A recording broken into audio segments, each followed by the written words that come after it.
So, live shows. Yeah. I have the feeling I'll have the least to say on this subject. So I'll go first. I actually didn't see Yes live until 2011. More the Fool I. Wow. So I never saw them with John Anderson. I saw them at the Greek Theater in 2011. They were playing with Styx. They did not have a great night. Benoit David was in the band, and he's got a great voice, but he didn't make a big impression on me as a frontman. But boy, Chris Squire sure did. I'm in the front row for that show, and he's right there, big as life, giant bass cab. It's like the loudest thing on stage from that proximity in the audience, and the dude could just one of those musicians who just played it like breathing. There was no like effort. There was no sense of like, this is incredibly difficult, I need to focus now. I mean, it was an extension of him. The bass was. It was really an amazing thing. Even though I'd seen live videos, and of course I knew the records. I knew what the guy could do. But to see him do it, it just completely was inspiring, I found. And I've seen them twice since then, both times, yes, with accompanying Peter to full album shows, which they've been taken to doing in the last few years. And I'm so glad I got to see those shows, not only because the band had a better night on those two shows, but because hearing all this music that probably in normal circumstances you wouldn't necessarily hear if they were just out there doing a best of show or whatever.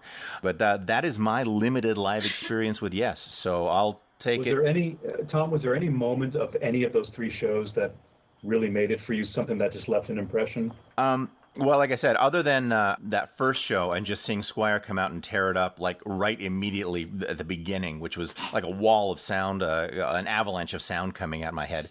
Two things. When they did Awaken at the Orpheum Theater was just absolutely beautiful. It was exactly, what I wanted to hear, what I needed to hear right then. A wonderful rendition of the song. And they had a thing where they were blowing this white confetti that just went on for miles and miles and miles. Oh, And I remember that. It was just a lovely moment. And also, when we saw them at the Greek last year, and they played Close to the Edge and Fragile, for the very first time, I'll reveal some of my Yes heresy here. I've never really got Close to the Edge as a song. Oh. It's never really appealed to me. It's never really reached me. It's never really resonated with me. I appreciate it, but it's not a go-to for me to listen to. That night, I, for the first time, kind of got Close to the Edge. And that was a nice moment. That revelation of that was really cool. The same thing happened as I was on a long drive last year, just listening to music in the car, and for the first time ever, I kind of got Sound Chaser, which was like, which had eluded me for much longer than Close to the Edge. I could at least get bits of it. Sound Chaser was completely a foreign language to me, but I'm always happy to be able to revisit music and those little cracks in the surface appear, and finally I can seep into it and it can seep into me, and those are wonderful little moments that often happen with live shows. Dan, what about your live experiences? Well, I've seen Yes perform twice in concert. The first time was the Drama Tour in 1980 when John Anderson and Rick Wakeman were replaced by the Buggles, Trevor Horn and Jeff Downes. I saw them in Oakland in the Round. They were on the rotating stage. Wow. And I remember one of the highlights of the show, there was a solo section where only Chris Squire and Alan White were playing. Just the two of them were playing together. I can't remember what they played. It might have just been a spontaneous jam. Knowing Yes, they don't really do spontaneous things that often, but there seemed to be some looseness to it. I just remember Chris Squire really seemed to be enjoying himself up there. A lot of the body motions and smiles, and he and Alan White were just jamming. On the negative side, I remember Steve Howe getting frustrated with Jeff Downes. This is the first time they'd all gone out together, of course, because Jeff Downes was off rhythm, probably on something like Yours Is No Disgrace, or one of those ones where you have to throw the keyboard parts in between. And Steve Howe was giving him a hard look, and he didn't seem to care that there was thousands of people watching. Steve Howe has I'm sorry to interject. Steve Howe has the coldest hard looks, doesn't he? I've seen a lot of it, and he just has that. He looks at you like he's the librarian, and your book is really late. Yeah, especially now that he has the glasses, the glasses that he can look over his nose at you. That's what they call him on the forums, Steve the librarian. Okay, sorry, Dan, go ahead. Then I also saw them on their 90125 tour in 1983. I think that might have been the Cow Palace in San Francisco. So I was living in Sacramento, and shows like that didn't come to Sacramento. There was no venue, so we always went to the Bay Area. That was the first time I saw John Anderson. Chris Squire and Alan White were still there, but Trevor Rabin had replaced Steve Howe, as you know, on guitar, and Tony Kaye had returned on the keys. And even though that was their famous reinvention of themselves, and they still played things like Starship Trooper and even things like the Soon section from Relayer were in the show. Those are the only times I've seen them live. Of course, I've seen them many times in the various concert DVDs with the various lineups. So yeah, I really did.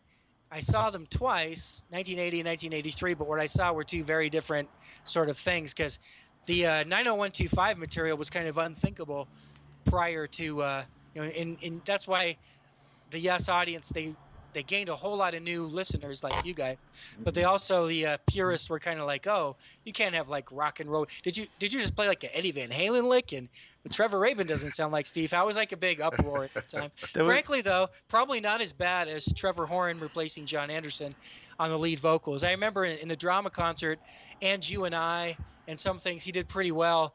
Other things he maybe struggled on a little more, and didn't really matter. It was a no-win situation. People wanted the one and only unique John Anderson, and he wasn't there. So Trevor Horn was much better in the role of producer. So, Matt, your experiences. All right, well, first time I saw them was on the Big Generator Tour, 1988, at the Forum. And for a lot of different reasons, from 1988 until 2011, I saw them more than any other band. I've probably been to almost 30 Yes gigs and seen some great gigs and some awful gigs, but definitely run the spectrum. And I've seen most of the lineups. Actually, I was at two of the San Luis Obispo shows in 1996 at the Fremont in San Luis Obispo, which were pretty amazing. Rough, but the fact that, oh my God, these guys are together for the first time as a quintet since 1979 and we're watching it. Wow, one of those kind of things. Pretty much almost every gig that they did in the Los Angeles area from 88 to the present I've seen. I haven't catched all the more recent tours, but I've seen a lot of them. The best ones were probably the first leg of the Union tour at the Forum was just fantastic. This is one of those like amazing, holy cow kind of gigs. I think that's the one that sticks with me the most. Probably one of the most interesting was seeing ABWH at the Greek Theater in '89, and Tony Levin had gotten sick. He'd gotten food poisoning or something when they were in the Midwest, so they had to do the California shows with Jeff Berlin sitting in, and of course he did a great job because he was a professional. But it was really funny for the first time I'm seeing Steve Howe play, and the first time I'm seeing Rick Wakeman play, and Jeff Berlin is up there reading charts for Close to the Edge. It was really kind of surreal. Yeah. I probably saw them too much, actually, because my then wife at the time and I were, we kind of went deadhead-like on the whole concept. We'd just go see them whenever we could. Nice. Whenever I wasn't playing a gig, we would go. It reminds me of the one of the verses in the Kinks' Rock and Roll Fantasy where they say, Dan is a fan, he lives for our music. It's the only thing that gets him by. He's watched us grow and he's seen our show. He's seen us low and he's seen us high. Well, you can bet I've seen them low and I've seen them high in more ways than one. It's been a crazy ride. One thing that always stuck out, Chris's presence, not only physically but sonically, was always larger than life. Depending on where you were sitting, either the bass was just right or it rattled through your entire body and you kind of almost sometimes would lose the other instruments depending on who was behind the front of house. Whenever he'd hit those bass pedals on you and I, it was like your whole body shook, it was crazy. So that was those were always some great things. And of course when he'd do things like Starship Trooper or the solo bit where he'd play the Fish or the Tempest Fugit instrumental that he used to do with Alan, he'd get into the posturing and the whole rock and roll thing, and it was it was really over the top, but it was cool, so yeah. Peter, your live experiences. I thought I was going to have all you guys beat, and then Matt comes in with 30 some odd shows. Oh crap, this guy smoked us all. But okay, so I counted it up before the show started. I've been to 16 shows since Union. Union was my first show. Very interesting for a first Yes show ever to be Union, and also a great show for me because it was from 90125 when I was a kid and learned about them and told you that whole story. up through high school where I really became exposed and just like you, Tom, began to buy all their back catalog. And I was looking at the artwork going, oh my God, look at all these songs with all these different parts, like a symphony. Like I get to explore, like this looks really interesting. And, and one by one, you get all the albums. So by the time the Union tour began, I was in love with and well versed with Yes West and Yes Classic. And this idea of being able to see both of them, both those bands do both music, like this is perfect. And I had my first relationship ever, and I was in love. And it was a glorious, glorious time. I was a senior in high school. I mean, well, I was junior going on senior. So it was pretty amazing. After that, the Talk Tour, where I met Chris Squire, got his autograph, talked with him. Got a funny story about that. I have two concert stories I want to tell. That's one. Went to Boston, saw him 3 times in Boston. Harbor Lights, the Beacon Theater twice. I think there was the Open Your Eyes tours, and then also an anniversary tour, one of them. Came out to LA, Masterworks, and then House of Blues for the latter, and then several shows at the Universal Amphitheater, which was the Gibson. Now, at this point, with all those anniversary shows, I just remember them by who was the opening act or what was the stage set. Because I remember they played with Porcupine Tree. I remember they played with Dream Theater. I remember they played with Asia. So it was just a hell of a lot of shows. In addition, I saw the one where they did the Yes Speak at the movie theater, and then they live streamed an acoustic set with Yes. And then I saw Steve Howe once solo when he did his acoustic, not necessarily acoustic tour.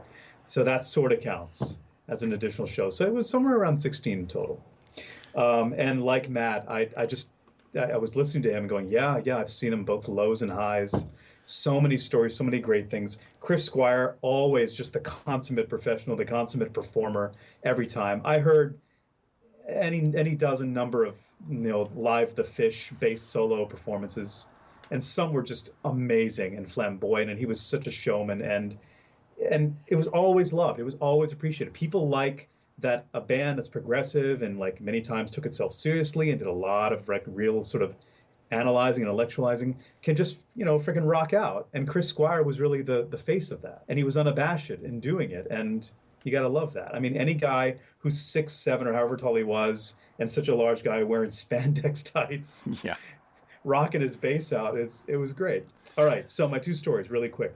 The Talk Tour, which, if you guys remember, Victory Records really undersold it, so not a very heavily attended tour, but I saw them in Pensacola, same as the Union Tour, which was the first show on that tour.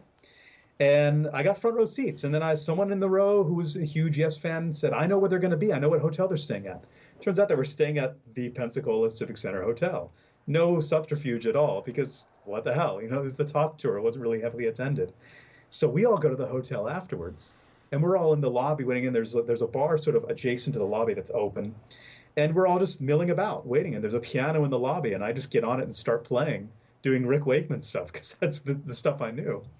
And one by one, they start coming down. John never came down, by the way. He was up there meditating, whatever. John Anderson never came down. But one by one, they all came down. And they were all sort of being hounded by the Uber fans, and I didn't want to be that, so I just stayed on the piano. At some Stayed on the piano, passive-aggressively playing Wakeman licks. No, this is the funny thing, because one of them comes over to me, a guy who's such a fan that he's kind of paranoid, and says, dude, Tony K's at the bar, and he's hearing you playing Wakeman. I think he's angry. Like, no, he's not. Guys, no, he's not. It's all cool. It's, they're one big family. It's all right. I just saw them play together a few years ago, and this guy brought me over to meet Tony, and went to the bar, and I got to have a drink with Tony K, and he's like, you're the one. But Chris finally came down. I got his autograph really quick on a little ticket stub. I don't have it. I would have showed it to you guys. It's in storage, actually, but I got to talk to him really briefly, and I just said, hey, it was an awesome show, and I'm so excited I just got Fish Out of Water.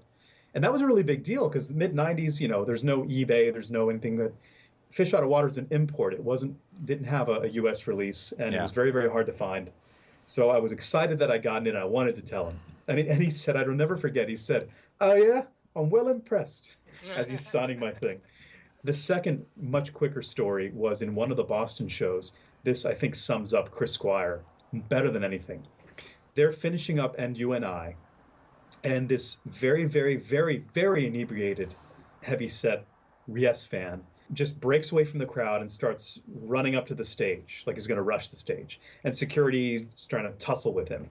And then they decide to escort the guy out. They escort the guy out, and he's being walked up the aisle, and they're at the end of the Eclipse section of And You and I. So it's this huge, very epic, and he walks out, and this guy who's being escorted out spreads his arms out like he's crucified, which is hilarious.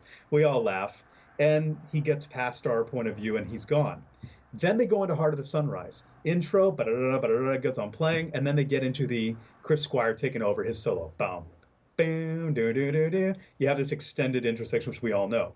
Chris Squire's playing, and he's just hamming it up. Meanwhile, the guy breaks away from security, runs full length down the entire theater, all the way down the aisle, and flies like onto the stage. He literally flies on the stage, lands somewhere a third way on the stage, and slides on the floor partway to Alan's drums. In the middle of this noise, Chris is on the other side of the stage. Everyone reacts. Yeah. And Chris stops in mid-note, lets that note ring, walks over casually, reaches down and shakes the guy's hand, and then walks back over and then just picks up the next note, starts playing the riff again. The whole time while the note is nuts. resonating. The note is resonating the whole time while he resonates. He walks over, smiles, shakes the guy's hand. The guy just shakes his hand and then just picks up again. And the crowd went nuts. Then security comes, takes the guy off stage. And then this is the best part. They finish the opening intro of Heart of the Sun. That gets back into the main, that section, which is very aggressive. And at that point, they had security had taken the guy off stage. They're out in the wings now, I think the right of the stage. And the security all has flashlights. And all of a sudden you see the lights from all the flashlights go like mad, up and down, like a comic book, because they're struggling with the guy. And it fit the music so serendipitously. It was crazy. And it was just one of those golden live yes moments. If you hadn't known better, you think they staged it.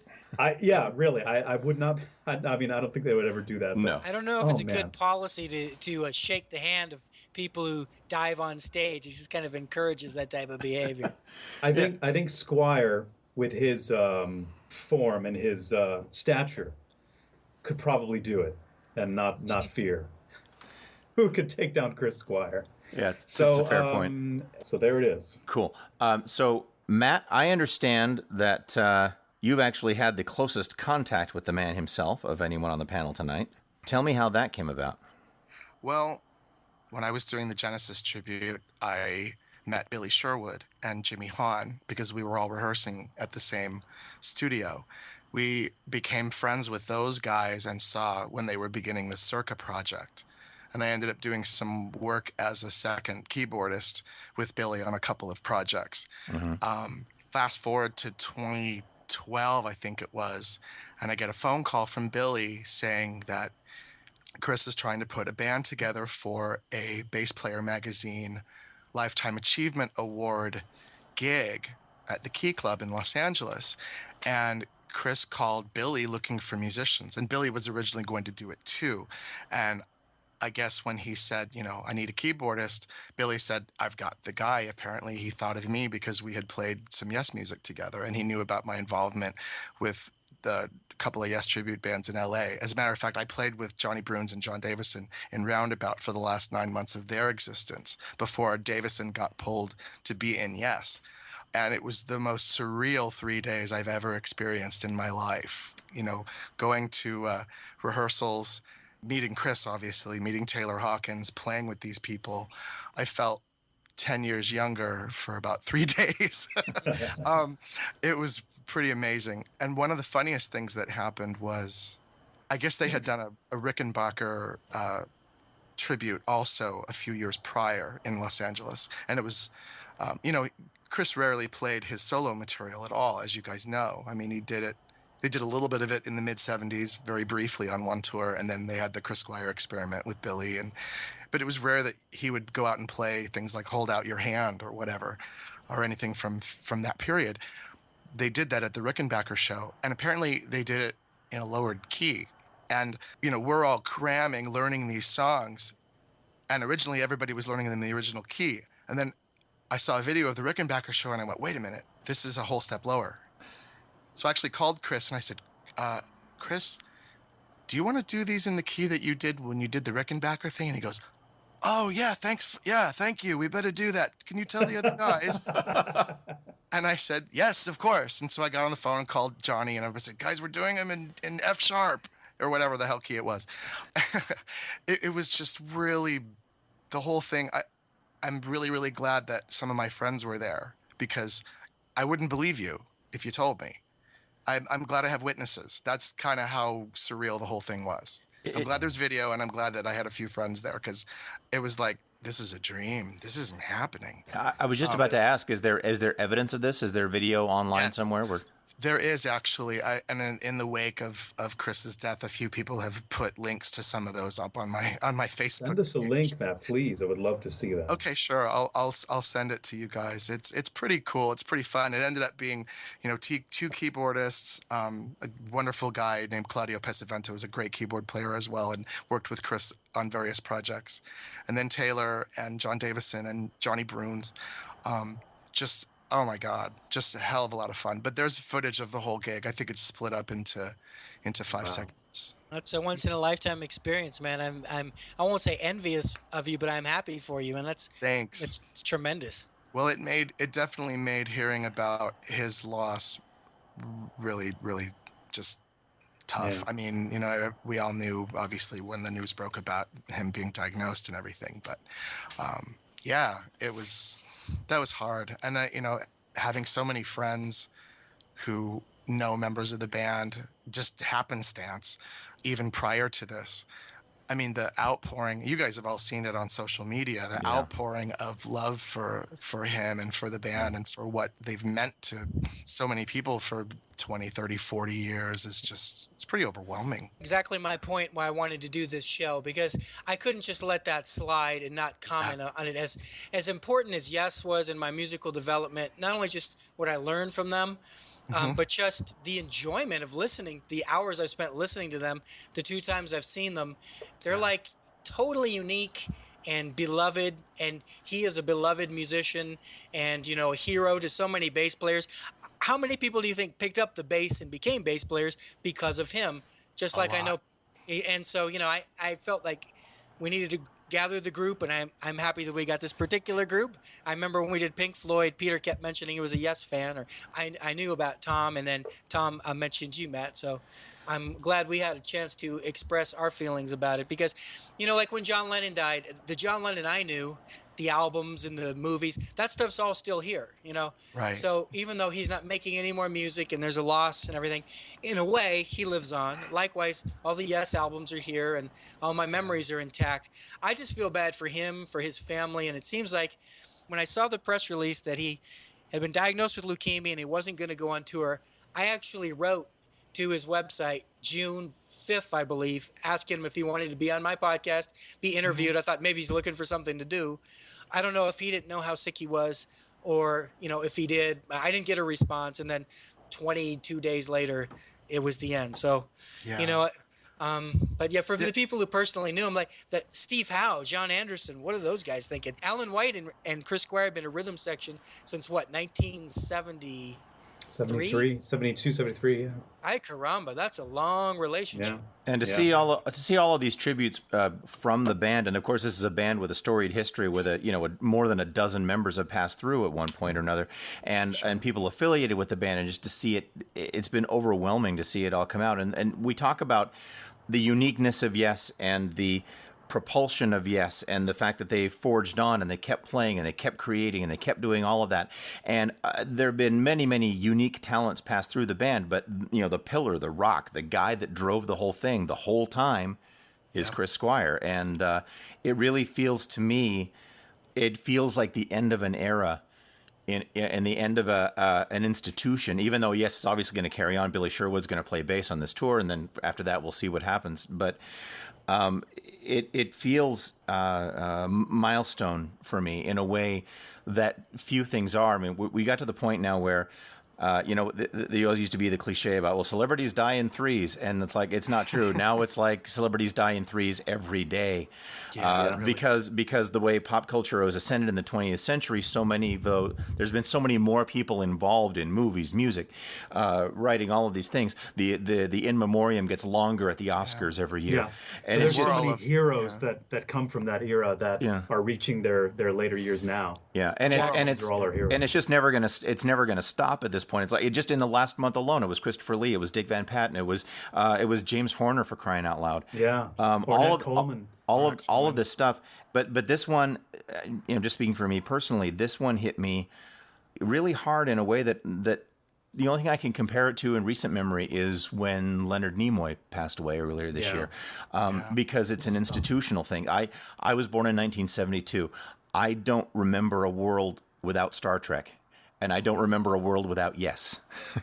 And these guys were what symbolized those things more than anything else. And it really is a weighty thing to contemplate. And the thing that broke my heart more than anything was Todd Sucherman from Styx put up a picture of Chris. I saw that picture. Dancing with his daughter on stage on the tour they did together a couple of years ago, and it was beautiful and sad and everything, and and that's.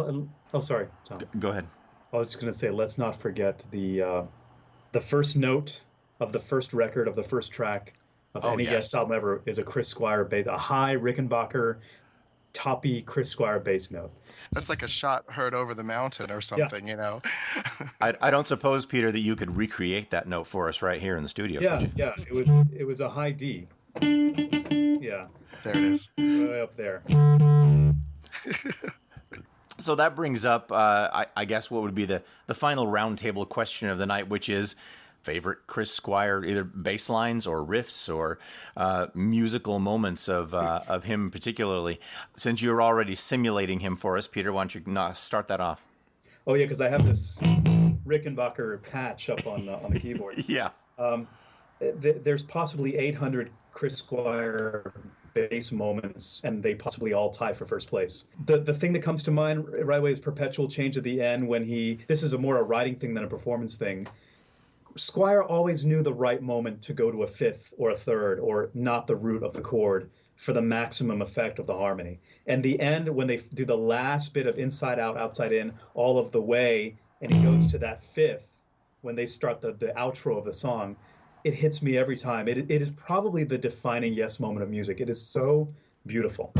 But as far as a riff, it's not really a riff. It's just a moment. It's just another one of the great Chris Squire moments. But somewhere in the middle of Yours Is No Disgrace, when he's just kind of playing over the be da da da da, and he's just kind of going he's kind of doing that. When it goes into the next part where Hal's going to start his ding-a-ding-a-ding-a little arpeggiated thing, he switches to a triplet very quickly just for the transition,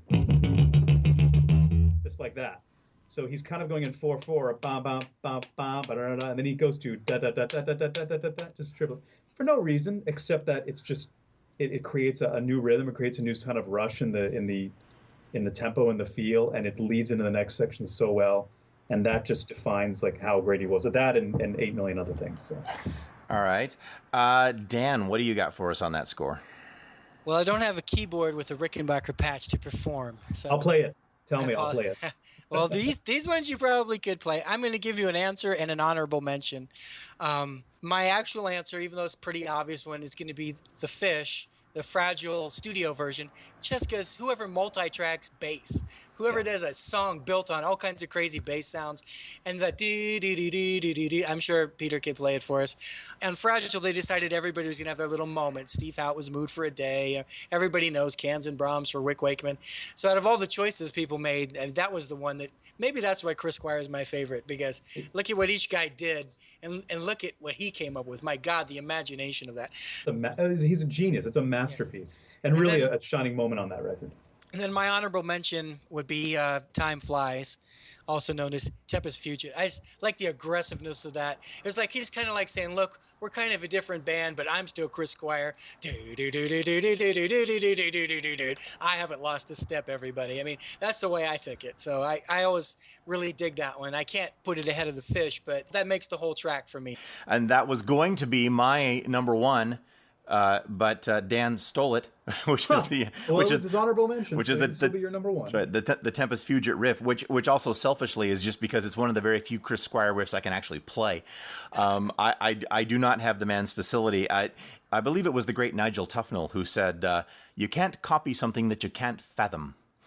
And for some reason, Squire's sense of phrasing, which we've talked about a few times tonight and things like that, have always seemed very alien to me. As a listener, I love it. As a player, it's hard for me to grok the exact rhythms. It's always been tough for me to play Yes music. But Tempest Fugit it's fast and nimble and does all its stuff, but it has this very like straight ahead rock thing to it, which makes it one of my favorite. That and Rush's Distant Early Warning are the two bass lines I always play every time I pick up an instrument. Doesn't matter what, Wow. Those are the ones that come out of my fingers. So that was going to be my number one. But since I can't choose that, I'm going to go ahead and it may be also a cliche, but good Lord, Heart of the Sunrise is just tremendous. And particularly where it goes from hyper-aggressive to really atmospheric and back again and never stops driving the song.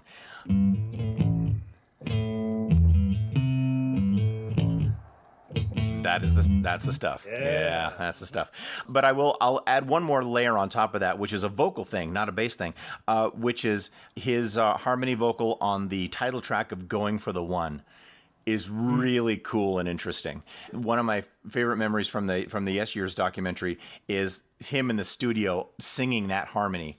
Right, and it's just him. And you just hear him layering his part. It's just him, and you can kind of hear John Anderson in the background, like 20%, but his thing is there, and it's like it's all over the place. It's under, it's over, it's jumping in and out of unison notes. It's syncopated with the melody line, just like his bass playing. Exactly, and when you hear it all together, it really creates this cool magic.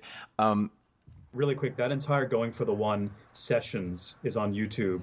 Highly recommended everyone to watch it. It's a great inside look at a band at its peak in a beautiful area of the world, recording a great album. My list of Yes stuff to watch is growing as we move on through here. Yes. So I've got Going for the One, another awesome album, another sentimental favorite. Great stuff from everybody on it. But let's close this out by going to Matt, who can have the final word on the riffage. Okay. At the moment, I'm just going to go with there's a section in Gates of Delirium that always just kills me. It's this weird odd meter thing right in the middle of the battle section. That part. Every time I hear that, it's like there was a little atmosphere changes or something. There was a thread on Facebook recently where people were trying to say, what meter is that? And everyone was throwing out their ideas, and no one could do it. And I had to get in there and tell them what the meter was. Isn't it 11/8? It's 11/8. I love that section. It's fantastic. Yeah, that's a great section. Either that or the riff on South Side over Were We Ever Colder on That Day. That's pretty killer. Well, guys, I guess that's where we'll leave it for tonight. I want to thank everyone for coming on the show and celebrating and commiserating and sharing your stories and all of that. As we always say here on Super Enthusiast Radio, we embrace pop culture as the one true faith, and if that's true, then this was a lovely evening in church.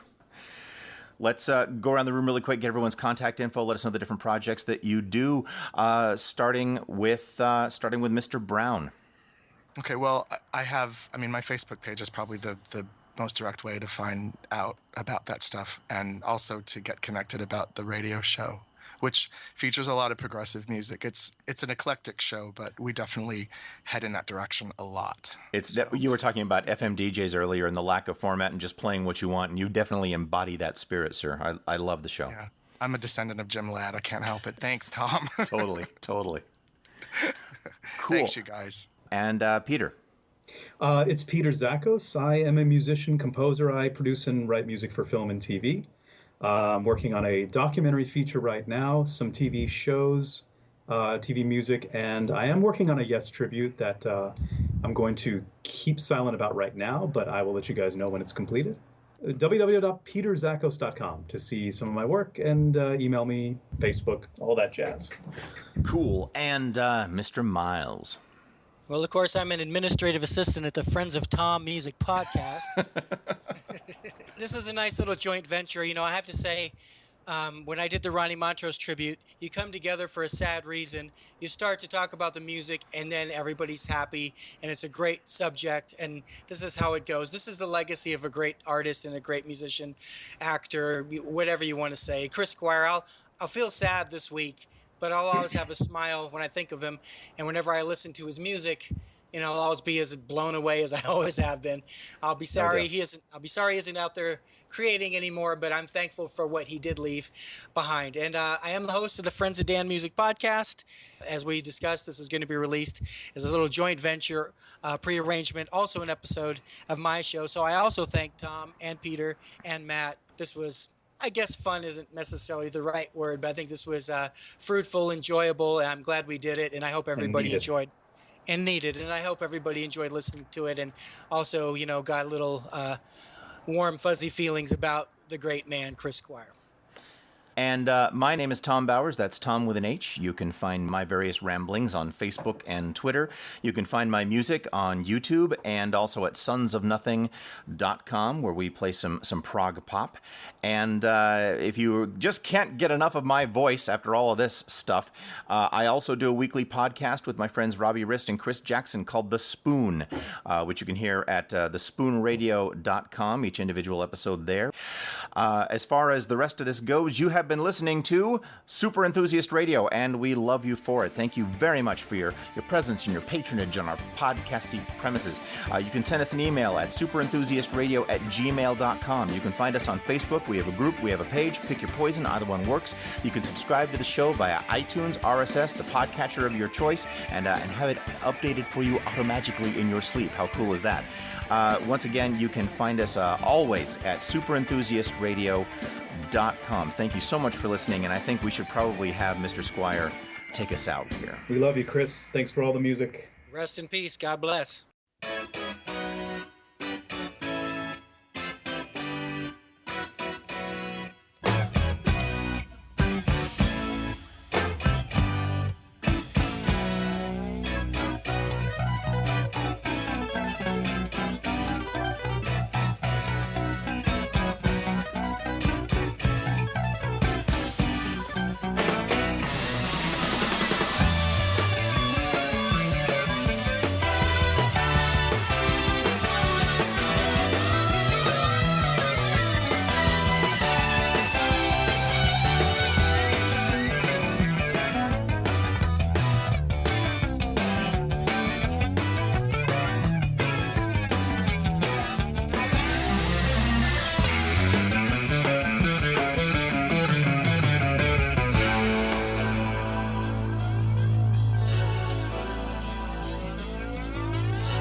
would you tell me?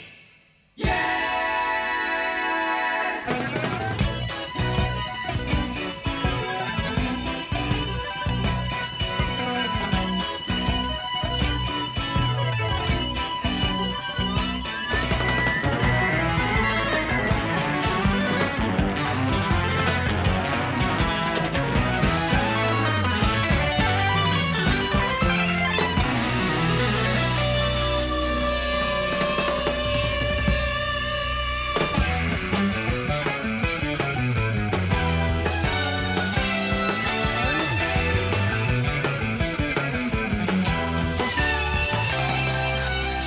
If you could see all the roads I have traveled towards some unusable lost equilibrium, run like an athlete, could die like a deadbeat speed, we can answer to all of your answers to yes. In the north sky, time flies fast to the morning, the dawn of the dawn, and meant nothing to us. You were deep in your best situation and answer to yes.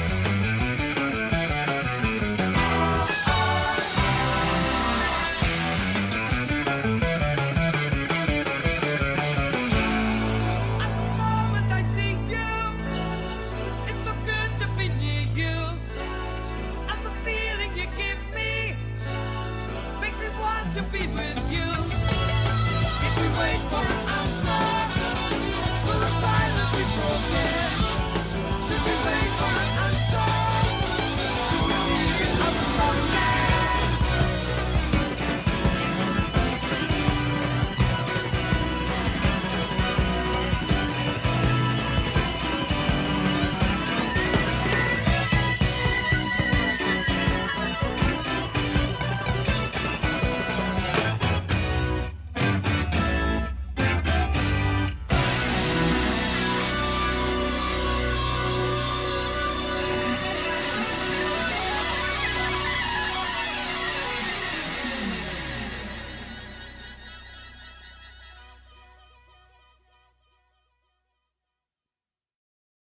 When I was in the Sin, we always did the Tuesday night opening act at the Marquee Club. And because Tuesday nights at the Marquee Club in Wardour Street was when the bigger bands played. And honestly, we'd had a terrible week. We've been playing in these awful places like Stoke-on-Trent, which is like part of the industrial north, which really isn't there anymore because all the industry finished. But and it had been pouring with rain, and we've been driving up and down motorways, and you know, I believe we showed up at the Marquee with just enough gas in the van to get there. But no problem, because we knew we were opening for Cliff Bennett and the Rebel Rousers, who were a big band. They had a big hit with the McCartney song, Got to Get You Into My Life. It was a #1 record. So we thought, great, because the way they structured the payment at the Marquee, obviously the main band took most of the money, but even if you were the opening act, you got a break over a certain amount of 10 people buying tickets. So we thought, oh, well, okay, at least we'll be able to, you know, get through the weekend and pay for a few things. And so, of course, to my amazement, we show up there and we bring our equipment in the back door, and there's a few chairs sitting around, and then on the stage there's these three guys rehearsing, and I sort of like sat there and listened to them, and I thought, this is very peculiar, because the Marquee never let anyone rehearse there. It was like one of their rules. I thought, why is this band being allowed to rehearse? And the guitarist was a black guy, and he was going to the bass player, da da da da da da da da da, and of course you guess who it was. And so Noel Redding was da da da da da da, and it was like I wanted to go and take the bass from him and say, no, it's these 5 notes. and so of course, meanwhile, my heart was sinking, because I was thinking, where's Cliff Bennett and the Rebel Rousers? Who is this band? So I walked out the front, and there was this guy, Jack Barry, who was the assistant manager. I said, what are these guys doing rehearsing? And when are Cliff Bennett and the Rebel Rousers showing up so they can set their gear up and we can put ours in front? And he goes, no, I just had a call from the office. This is the main act tonight. I went, what? They can't even learn 5 notes together. And so they finished rehearsing. We set our gear up. And I went into the dressing room as I just started that thing of changing my bass strings, like every night to keep them all fresh and everything. And so what's remarkable here is this is the first black guy I'd ever had a conversation with in my life. So because I came from very white middle class upbringing, and there was a guy from India in my school who was in another grade, but I might have said hi to him, but he wasn't really in my year. And so this is the first black guy I've ever talked to. So of course, Jimmy goes, yeah, a friend of mine in Seattle's got a Rickenbacker bass. And I thought, well, that's odd. This guitarist is talking to a bass player, because normally that didn't happen in those days. Bass players talk to each other, guitarists talk to each other.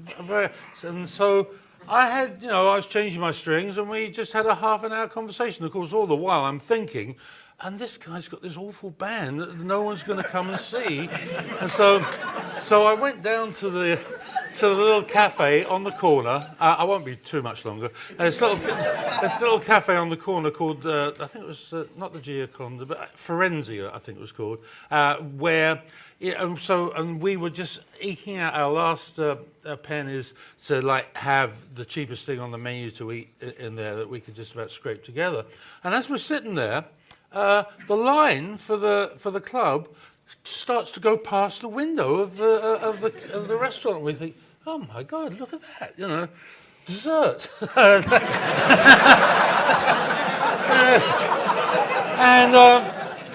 And then we finished our meal, and I went back to the Marquee Club, and there's the same assistant manager taking 10 bob notes, what they were called in those days, which was like, I don't know, 50 cents or something.